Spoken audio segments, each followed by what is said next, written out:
नमस्कार मित्रों, भारतीय एयरटेल फाउंडेशन के द्वारा इस नया इनोवेशन जिसकी नाम टीचर्स आप है, द टीचर आप, उसकी डेडिकेशन प्रोग्राम में मंच पे उपस्थित भारतीय फाउंडेशन के सीईओ आदरणीय राकेश भारती मित्तल जी, ग्रुप ऑफ कंपनी के सीईओ राकेश भारती मित्तल जी और फाउंडेशन की सीईओ आदरणीय ममता साइकिया जी और इस बोर्ड की आदरणीय मेंबर जेएस दीपक जी, चड्ढा जी, अन्य सभी महानुभाव मित्र साथीगण, मैं भारतीय एयरटेल फाउंडेशन को धन्यवाद देता हूं। Being a technology company, essentially being a communication technology company, they have done the right thing at the right time. जब हम देश में NEP 2020 की फुल स्केल इम्प्लीमेंटेशन पे लगे हैं, उसमें कई स्टेक होल्डर्स हैं, कई डायमेंशंस हैं, स्टूडेंट्स, टीचर्स, पेरेंट्स, सोसाइटी, ये चार हिस्से में ब्रॉडली चार प्रकार की स्टेक होल्डर्स में सबसे इंपॉर्टेंट फीचर स्टूडेंट तो है ही, लेकिन स्टूडेंट टीचर के बिना इनकम्प्लीट भी है। और अभी तक हमारी देश में इन दिनों में जो एजुकेशन मॉडल हम लोगों ने पोस्ट इंडिपेंडेंट पीरियड में अपनाया है, हम इसको स्टूडेंट को फोकस किए हैं, आज भी करना भी है उसको। लेकिन जैसे मैंने कहा कि बिना टीचर के स्टूडेंट ये पूर्णांग नहीं है। और अब तक जितने सारे इनोवेशन इन दिनों में हम लोगों ने किया है, टेक्नोलॉजी को हमने अपनाया है, विशेष करके जिसकी नाम व्यावसायिक दुनिया में एडुटेक के नाम पे हम लोग उसको विशेष करके निजी स्कूल्स और जिनके पेरेंट अफोर्ड कर सकते हैं ऐसे लोगों की परिवार उसमें से जुड़ा है। लेकिन बीइंग ए रेस्पॉन्सिबल फाउंडेशन, आपको इसीलिए मैं आभार प्रकट करता हूं, आपने सबसे इंपॉर्टेंट एस्पेक्ट जो कैटलिस्ट है एजुकेशन की, जो चेंज की, जो आपकी प्राइमरी कैटलिस्ट है वो टीचर है। टीचर की कैपेसिटी बिल्डिंग एनईपी का एक प्रमुख रिकमेंडेशन है। उसके लिए अलग सिलेबस भी बनाया गया है, नया कोर्स पैटर्न डेवलप किया गया है, नया पेडागोजी डेवलप किया गया है। बजट में माननीय प्रधानमंत्री जी ने ये अपेक्षा भी रखा है शिक्षा विभाग से, उन्होंने रिसोर्स अवेलेबल भी करवाया है कि जिलाओं में जो डाइट है, जो एलिमेंट्री एजुकेशन की, सेकेंडरी और हायर सेकेंडरी एजुकेशन की टीचर्स की कंटिन्यूअस कॉम्पिटेंस एनहांसमेंट करने के लिए जो व्यवस्था है, उसको एक एक सेंटर ऑफ एक्सीलेंस करने की उन्होंने आदेश भी दिया है। उस काम पे हम जुटे हैं। जब उसको हम इंप्लीमेंट कर रहे थे, मेरे मन में एक सेंटर ऑफ एक्सीलेंस में क्या क्या होनी चाहिए, इसकी एक डिटेल स्टडी में खुद भी कर रहा था। क्योंकि हमारे सामने कभी कभी आप सब शिक्षक हो, आपकी एक मत भी है, एक विवाद चल पड़ता है, रीराइटिंग ऑफ द हिस्ट्री। इतिहास को आप छोटा कर रहे हो, बड़ा कर रहे हो, इसको छोड़ दिया, इसको क्यों लाए, ये प्रकार के डिबेट चलता है। शायद वो डेमोक्रेसी में चलना भी चाहिए, मैं उसको बहुत चुनौती नहीं मानता हूं। मैंने को इस एनईपी को इम्प्लीमेंटेशन करने में सबसे जो चुनौती लगता है, और जो भारत की जो स्थिति है, हम आज दुनिया के 5th लार्जेस्ट इकोनॉमी है, आने वाले 2-2.5 साल के अंदर हम थर्ड बन जाएंगे। हमारी इकोनॉमी शायद जिस ग्रोथ रेट पे चल रहा है, ये आने वाले 2 दशक के अंदर, within 2 decades, we may surpass, we may lead global economy. जो मैं बड़े जिम्मेदारी के साथ कहता हूं, भारत दुनिया की ग्रोथ इंजन बनने वाला है। लेकिन ये होगा कैसे? उस देश की लोगों की, विशेष करके नई पीढ़ी की, यंगस्टर्स की क्लैरिटी ऑफ थॉट से होगी। और उसको क्लैरिटी ऑफ थॉट्स कौन दिलवाएगा? हम सब यहां जो बैठे हैं, हमारी क्लैरिटी ऑफ थॉट्स हमारी टीचर ने दिया है हमको। इसमें कोई, हमारे घर में भी मिला है, लेकिन हमारे घर वालों को हमने कभी सीरियसली लिया नहीं। उसको माँ को क्या मालूम है? पिताजी को डर के कारण हमको सुनना पड़ा है। लेकिन एक एज के बाद हम रिवेलियन भी हुए हैं, यार ये कुछ भी कह देते हैं। और कभी कभी माँ पिताजी भी अनरीजनेबल हो जाते। जिंदगी में दोनों ने जितना मार्क्स इकट्ठा नहीं लाया, वो बच्चे इतना लाई अपेक्षा करते हैं। ये डिलेमा में मेरे को लगता है सबसे चैलेंजिंग दुनिया, ये जो दुनिया में होने वाला है, जिसकी भारत की लीडरशिप में होने वाला है, उसमें मैं अपना प्लेस बना पाऊंगा क्या? फ्यूचर को मैं मैप कर पाऊंगा क्या? क्या मेरे बच्चे सिर्फ इस इकोनॉमी वर्ल्ड के जो नया अर्थनीति बन रहा है, जो नया socio cultural technology driven society बनेगा, इसकी यूजर बनेंगे, या उसके अंदर अपना इनोवेशन भी डालेंगे? ये मेरे को सब दिन एक प्रश्न आता है। जब मैं मेरे बच्चों को कभी कभी गांव से ही, मैं शहर की बात नहीं कहता हूं, मैं देश के गांव में जब जाता हूं किसी भी हिस्से में, तब मेरे कॉन्फिडेंस लेवल बढ़ता है। क्यों?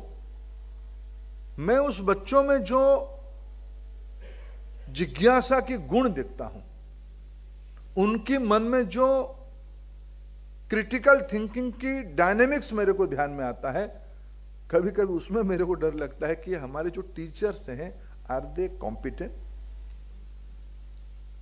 उनकी क्या गलती है?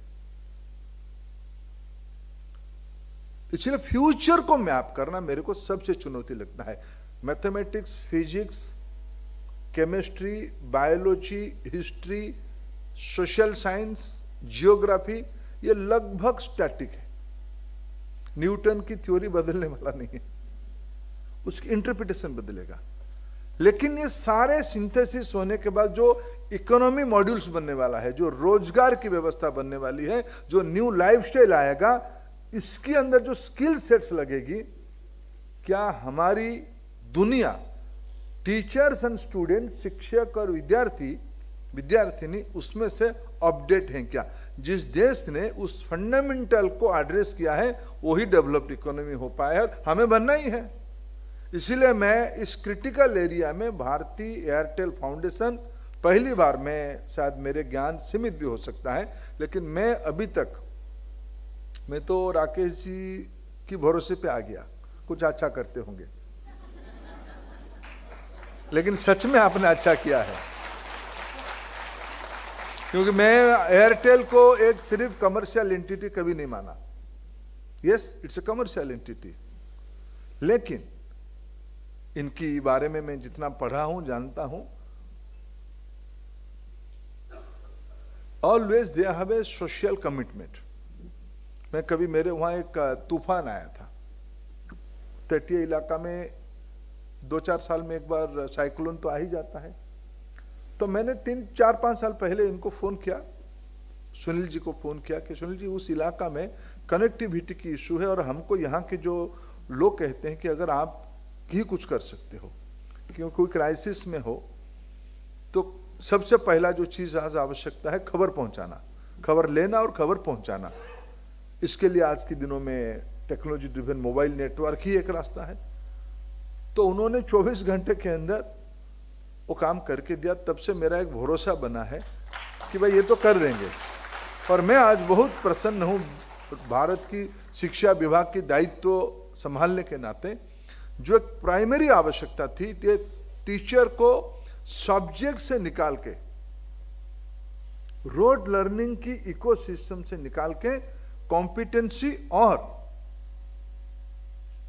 लर्निंग आउटकम को मोर साइंटिफिक करने के लिए कैसे रास्ता निकाले। Teachers need to be continuously upgraded themselves. और आपकी ये जो टेक्नोलॉजी ड्रिवन ऐप, क्योंकि रील बनाने में तो किसी को ट्रेनिंग लेना नहीं पड़ता है, पड़ता है क्या है? पहले हम लोग फेसबुक में लाइव करते थे, व्हाट्सएप में वीडियो ऑन करके अपने प्रियजनों के साथ चैट करते हैं। ये टेक्नोलॉजी की सोशलाइजेशन है, डेमोक्रेटाइजेशन है। और मैं इन दुनिया को थोड़ा देखता था, ये करोड़ों की व्यवसाय करते हैं और उसमें भारतीय एयरटेल वाले भी थोड़ा लाभार्थी है, लेकिन उन्होंने गिव बैक भी करने का फैसला किया, अच्छा इलाका में किया। कि ये जो देश में 1 करोड़ टीचर है, मैं राकेश जी ये जो 3 मिलियन, ममता जी कह रही near 3 million students, do you know how much students we have? 260 million, 260 million students हमारे साथ हैं। अगर एयरटेल की मार्केट शेयर कितना है टेलीफोन में? 40-50% होगा ही। 40 है तो भाई मेरे टीचर का भी 40% करो, आप अभी हिसाब करो। 260 से अगर 3 हो, ये तो कोई बराबर की बात नहीं हुई है। There is no financial burden. भाई आपकी एयरटेल की विज्ञापन में ये भी आप कर रहे हो, ये बताइए तो। आपकी जो एयरटेल की जो विज्ञापन आते हैं, क्यों एयरटेल लेनी चाहिए, आप ये भी बताना शुरू करो। एयरटेल ये भी काम कर रहा है, टीचर को फ्री ऐप भी देगा, एप्पल में भी मिलेगा, एंड्रॉयड में भी मिलेगा। बताओ वो लोग लेंगे। मैं बीच में एक आजकल हमारी समग्र शिक्षा की काफी मुहिम चल रही है बच्चों को। मैं देखो बहुत चिंतित हूं 60-70% बच्चों के लिए। थोड़ा अफुलेंट लोगों की घर में से बच्चा प्राइमरीली प्राइवेट स्कूल में जाता है और फिलांथ्रोपिक के अच्छे स्कूल्स में जाता है, मदर इंटरनेशनल जैसे। हमारी दायित्व है जो 60-70% ग्रामीण इलाका में बच्चे हैं, जिसमें से एपीजे अब्दुल कलाम निकले हैं, जिसमें से हमारी आज की माननीय प्रधानमंत्री नरेंद्र मोदी जी निकले हैं, जिसमें श्रीमती द्रौपदी मुर्मू भी निकली है। अगर उनको उनकी स्कूल्स एजुकेशन दिया तब जाके वो यहाँ के पहुंचे, लोगों की भरोसा जीते। मैं ऐसे मानता हूं 60-70 देश की हमारी, इसमें कोई गिनाने के लिए नहीं है। मैं करोड़ों एग्जाम्पल दिलवा सकता हूं, आप सब उसमें से जो टीचर्स यहां बैठे हैं, मैंने पूछा ममता जी को ये मित्र लोग कौन है, नहीं ज्यादातर टीचर्स है और कुछ बीएड कॉलेज की स्टूडेंट्स है। आपकी जो रूट है, रूट में देखना आपकी शायद आप लोग शायद सरकारी स्कूल में ना पढ़े होंगे, पढ़े हैं ना? यहां सरकारी स्कूल वाले हाथ उठाए तो देखो, इसने में देखो इतने एलिट क्लब में जो एयरटेल की दोस्त लोग हैं, उनमें से भी गांव में पढ़ा हुआ स्कूल से, और इन्होंने गांव में भी स्कूल चला रहे हैं राइटली।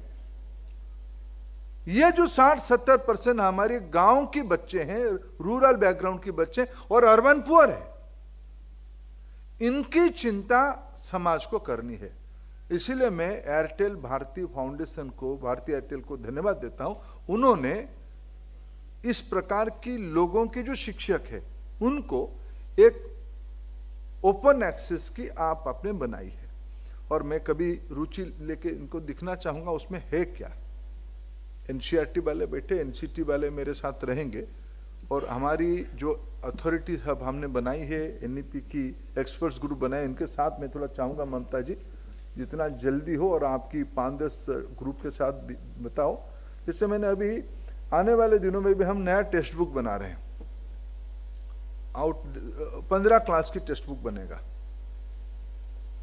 प्री स्कूल की 3 साल की, बाल बाटिका 1, 2, 3 और फिर 1 to 12। 15 साल में से हमने 7 क्लास की टेक्स्ट बुक बना दिया है और 8 क्लास की बनेगा। और उसमें 2-3 चीज इस बार जो प्रमुखता मूल फर्क होगा, इलेक्टिव सब्जेक्ट लगभग बंद होगा।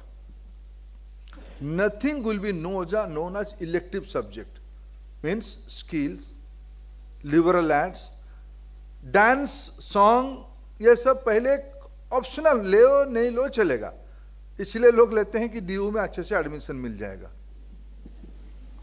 है नहीं। बच्चों के अपने आप में टैलेंट है।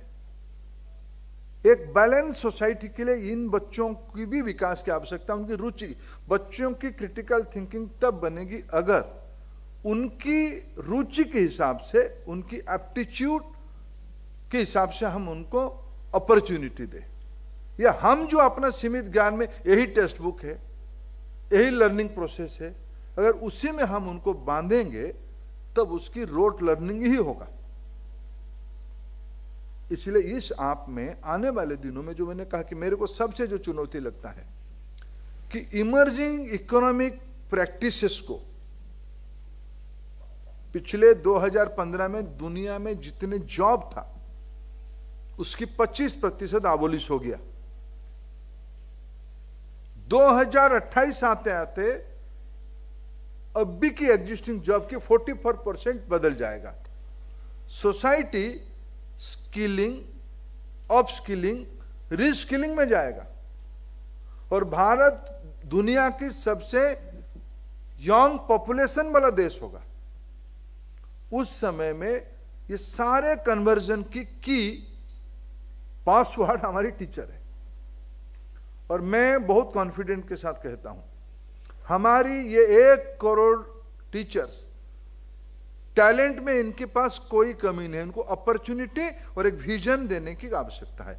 जो हमारी सरकार कमिटेड है समाज की मदद से, हमें सब मिलके एक बड़ा दृष्टि एजुकेशन फैमिली में बनानी है। टीचर्स की सोशियो इकोनॉमिक सम्मान बढ़ानी पड़ेगी।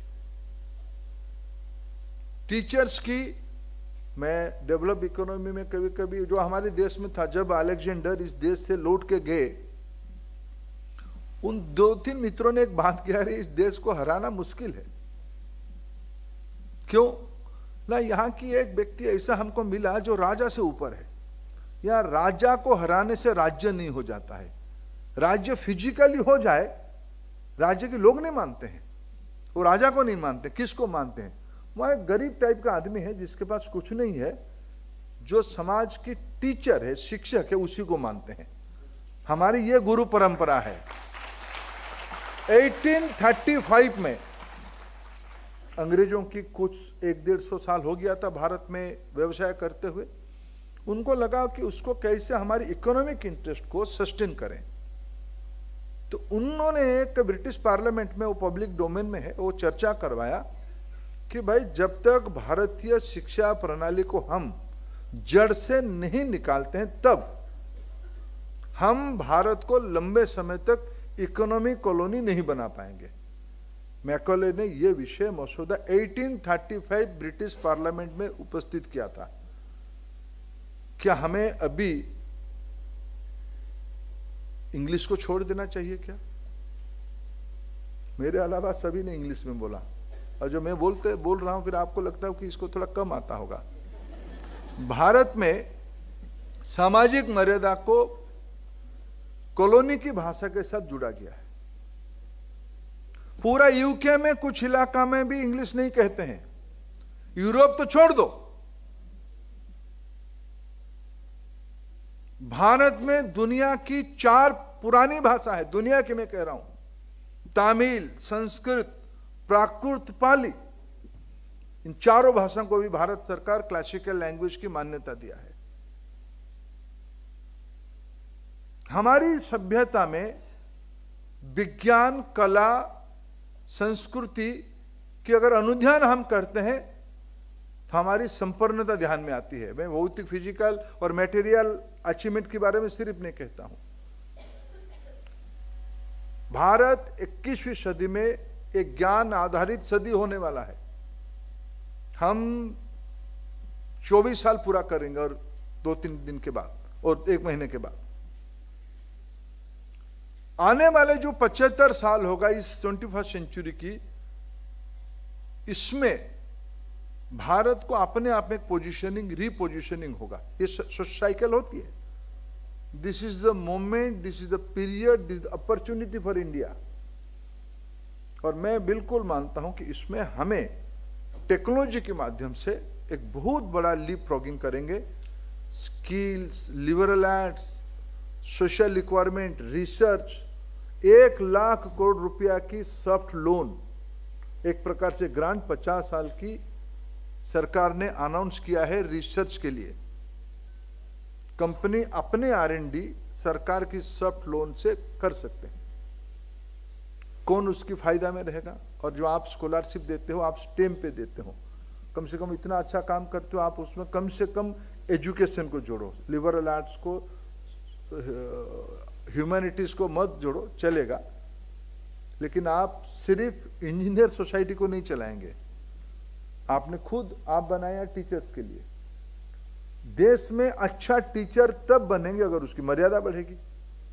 बीएड पढ़ने से, डीलेड पढ़ने से भी स्कॉलरशिप मिलता है, और वो भी धीरे धीरे वहाँ NIRF की कैटेगरी में आने लगे हैं। बड़ी बड़ी यूनिवर्सिटियों का हमने नया NEP के अंदर ITEP को हमने कॉन्शियसली IITs में खुलवा रहे हैं, हमें NITs में खुलवा रहे हैं, बड़े बड़े यूनिवर्सिटीज में खुलवा रहे हैं, इसीलिए कि हमारे शिक्षकों की मर्यादा और बढ़े। और मैं यहाँ के बहुत खुश हूँ जब हमने, प्रधानमंत्री जी ने कहा कि हमें समाज में कर्मयोगी बनाना है। ये शिक्षक हमारी सही मायने में सर्वश्रेष्ठ कर्मयोगी है। कर्म भी करते हैं, योगी भी हैं, तपस्या भी करते हैं। आप इनके लिए जो सर्टिफिकेट देते हो, अभी की शिक्षा व्यवस्था में हमने NEP की एडवाइस से, परामर्श से क्रेडिट फ्रेमवर्क भी बनाई है, NCRF बनाई है। मैं आपकी टीम को अनुरोध करूंगा, आप संबंधित सरकारी व्यवस्था में NCERT से बात करके उसकी आर्किटेक्चर आपकी इस इनिशिएटिव से कैसे बनाओगे, आप बात करो। मैं उनको भी सुझाव दूंगा, आज ही सुझाव दूंगा। लेकिन ये सारे शिक्षक इसीलिए करेंगे अगर उनको सेल्फ लर्निंग में, टेक्नोलॉजी ड्रिवन लर्निंग में उनको कुछ इंसेंटिव मिलेगा। अभी तो आप उनको ये अच्छा चीजें सीख लो, आपने 32,000 शिक्षकों को इकट्ठा किया है। जिस दिन शिक्षकों को लगेगा, भाई आपके वहां कंपटीशन होता है ना, टेलीकॉम कंपनी में कौन ज्यादा ऑफर देता है, उसी को लोग जाते हैं। सर्विस कौन अच्छा देता है, उसी को जाते हैं। इतना तो एंटरप्रेन्योरशिप आप इस ऐप में लगा दो। और हमने, सरकार ने हमने क्रेडिट दिया है। आपकी लर्निंग कितने आवर्स की रहती है ममता जी इसमें लर्निंग? ग्रेट, ये तो बहुत बड़ा क्रेडिट मिल जाएगा। शायद आपको 3-4 पॉइंट की क्रेडिट मिल जाएगा। अगर इतने आवर की अगर आप क्रेडिटाइज कर दोगे, तब उस शिक्षक की एक सेल्फ इंसेंटिव हो जाएगा, उसकी कॉन्फिडेंस बढ़ जाएगा। और समग्र में जो डिजिटल वर्ल्ड को, टेक्नोलॉजी को, इनोवेशन को स्कूल्स में जोड़ने के लिए अपेक्षा रखा गया है। मैं निश्चित मानता हूं ये टीचर आप, द टीचर आप, निश्चित रूप में ये एक गेम चेंजर के रूप में काम करेगा। मैं पहली बार टीचर्स के लिए एक डेडिकेट ऐप का लोकार्पण करने का मेरे को आपने अवसर दिया, सौभाग्य दिया। मैं आपका आभार प्रकट करता हूं, और ऐसे ही अच्छा काम आप करते रहे। बहुत बहुत धन्यवाद।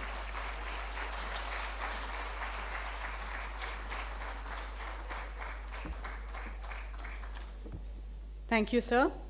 Your words were truly